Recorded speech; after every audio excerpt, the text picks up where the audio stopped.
Salut, c'est Maxime Johnson. J'ai essayé récemment le téléphone Android HTC Desire HD, le premier téléphone à être offert au Canada avec un écran de 4,3 pouces.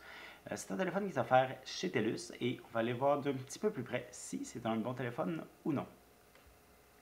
Voici donc la HTC Desire HD d'un peu plus près. La première chose qui saute aux yeux, c'est vraiment son écran. C'est un grand écran, 4,3 pouces.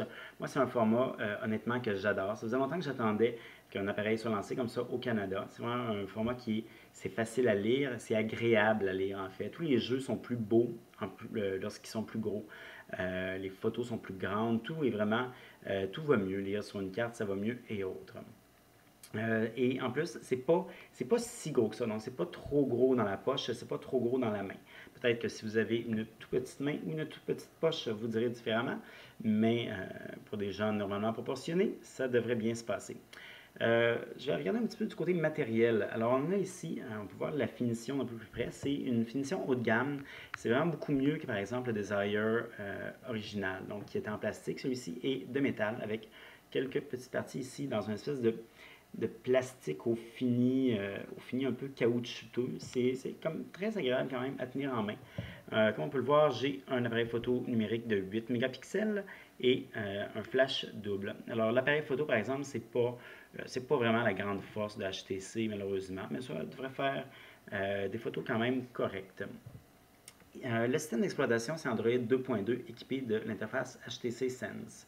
HTC Sense, ça c'est la nouvelle interface avec de nouveaux widgets. On voit ici des widgets, ici c'est un widget aussi. Et une nouvelle application Maps qui remplace, qui remplace pas en fait, mais qui est ajoutée en plus de Maps de Google. Alors, cette application ici offre quelques caractéristiques différentes, notamment de la navigation tour par tour avec des voies qu'on peut télécharger. Et aussi la possibilité de consulter les cartes lorsqu'on est hors ligne. Cependant, je vais être franc avec vous, moi j'ai pas trouvé que ça allait très bien. Les cartes hors ligne, j'ai à peu près pas été capable de m'en servir et c'est vraiment pas. En tout cas, c'est pas, ça devrait vraiment pas être considéré comme un plus lorsqu'on achète cet appareil-là, et même que moi, en fait, j'utilisais la plupart du temps donc Maps original de Google. Alors, une des questions qu'on peut se poser avec cet appareil, c'est est-ce que ce grand écran-là affecte la durée de vie, affecte son autonomie? Malheureusement, la réponse est oui. L'HTC Desire HD n'a pas une superbe autonomie. Ça va dépendre évidemment de comment on s'en sert, mais il va passer une journée. Il ne faut pas que la journée soit trop grosse pour pouvoir la passer confortablement. Moi, personnellement, j'ai changé les paramètres pour enlever certaines synchronisations. Ça aide beaucoup. Mais donc, c'est pas, disons que l'autonomie n'est vraiment pas la force de cet appareil-là. Sa force, c'est quoi? Bien, comme je disais, c'est son grand écran. Au niveau des caractéristiques internes, écoutez, c'est offert avec une carte micro SD de 8 Go pour votre musique. C'est offert aussi avec une mémoire interne de 1,5 GHz. Donc ça, c'est vraiment une grande amélioration par rapport au HTC Desire, par exemple, qui était beaucoup plus limité à ce niveau-là. Le processeur, c'est 1 GHz avec 768 MB de RAM. Donc, c'est un très bon téléphone. Présentement, à l'heure actuelle où on est, le 1er mars 2011, c'est probablement le meilleur au Canada. Ceci dit, ça devrait changer très vite parce qu'il y a beaucoup de compétition qui s'en vient. Le HTC Desire HD est un excellent téléphone, ça fait aucun doute. Ceci dit, je ne mentirai pas et je dois avouer que j'aurais été beaucoup plus à l'aise si ce téléphone-là avait été lancé en 2010 lorsqu'il a été annoncé directement par HTC. Malheureusement, là, on est rendu au début de 2011, on est rendu en mars maintenant. Et il y a beaucoup de choses qui ont changé depuis octobre dernier.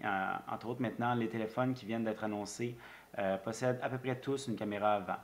Ils possèdent beaucoup un double cœur, un processeur double cœur, ce qui donne vraiment plus de puissance et plus d'autonomie aussi. Alors, c'est un peu triste en fait parce que l'HTC Desire HD vient de sortir il y a quelques semaines et il est déjà en compétition avec l'autre génération d'appareils. Maintenant, tout n'est pas perdu.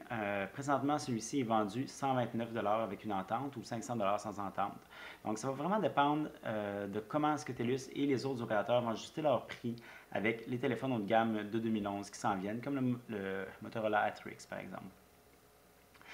Donc, est-ce que ça va être, est-ce que les deux prix vont être comparables? Si c'est le cas, l'HTC Desire HD ne vaudra plus la peine. Est-ce que celui-ci va baisser le prix et que les autres vont être plus chers? Dans ce cas-là, il pourrait avoir quand même une raison d'acheter le Desire HD. Ceci étant dit, personnellement, j'attendrai de voir comment la situation va se placer. J'attendrai de voir si son prix va diminuer. J'attendrai de voir quel va être le prix des autres appareils. Pour avoir plus d'informations, je vous invite à consulter mon site web maximejohnson.com/techno.